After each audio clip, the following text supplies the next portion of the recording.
वीते विदारण हे प्रभु, ये स्वारंग बाणी ओ मिर्गा मिर्गी की हमने सुनी थी कहानी, सुनी थी कहानी।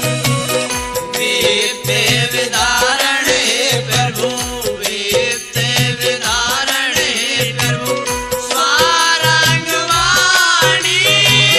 मिर्गा मिर्गी की हमने सुनी थी कहानी, सुनी थी कहानी।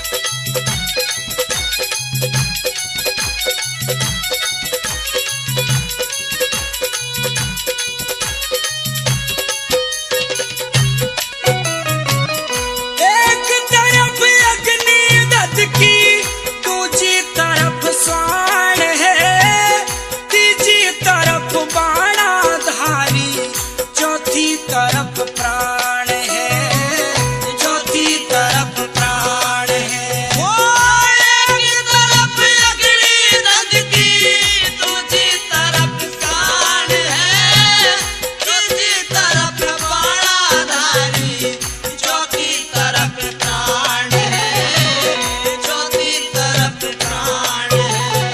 और अब ना बचेंगे दोनों, अब ना बचेंगे दोनों, यही मनमानी मिर्गा मिर्गी की हमने सुनी थी कहानी, सुनी थी कहानी।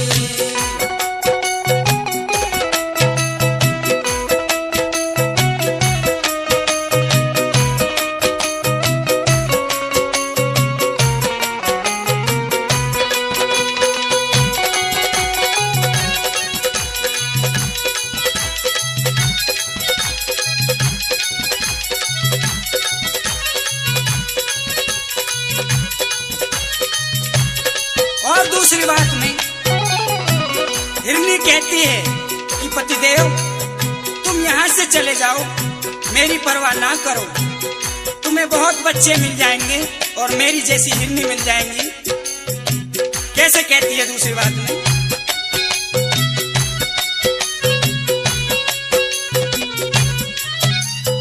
ओ युगति काल में दोनों घिरे थे बिचारे, पति भाग जाओ मिर्गी ने वचने उचारे, वचने उचारे। ओ पति काल में दोनों घिरे थे बिचारे, पति भाग जाओ मिर्गी ने वचने उचारे, वचने उचारे। और नारी सूत बहु पाओगे, नारी सूत बहु पाओगे, जो बच्चे जिंदगानी मिर्गा मिर्गी की हमने सुनी थी कहानी, सुनी थी कहानी। क्या बात है भाई?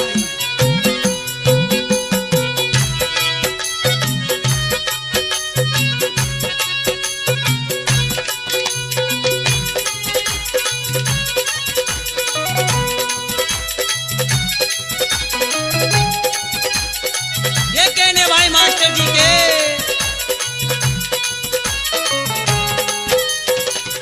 और तीसरी बात में जब ऐसी बात हिरन सुनता है तो उसे ख्याल आ जाता है, कहता है कि मैं तुम्हें यहाँ छोड़कर नहीं जा सकता, अगर मरेंगे तो साथ ही मरेंगे।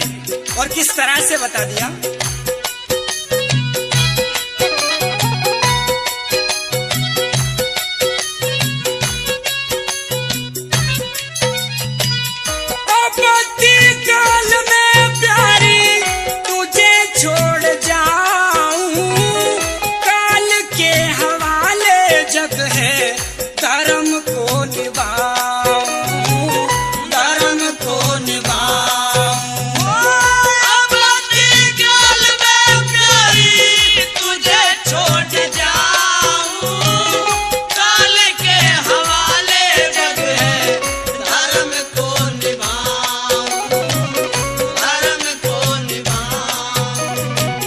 साथ ही मरेंगे दोनों, साथ ही मरेंगे दोनों।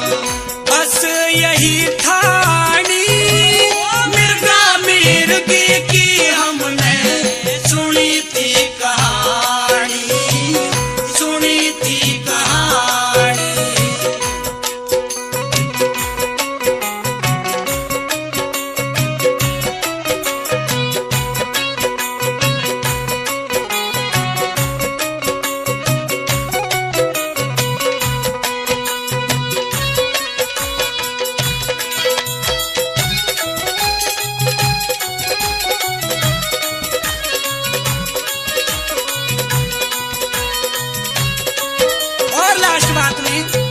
जब इस तरह की बात हिरण और हिरनी की वो भगवान सुनता है तो उसका सिंहासन हाल जाता है। प्यारे साथियों, ऐसी बात देखकर वो मोहन राम, वो कृष्ण भगवान अपनी माया से जहां पर वो शिकारी लेट कर निशाना लगा रहा था, वहीं से एक बिल में से एक सांप को निकाल देता है और उस शिकारी को डसवा देता है। और दोनों के प्राण किस तरह बचाते हैं इस कली में सुनिए।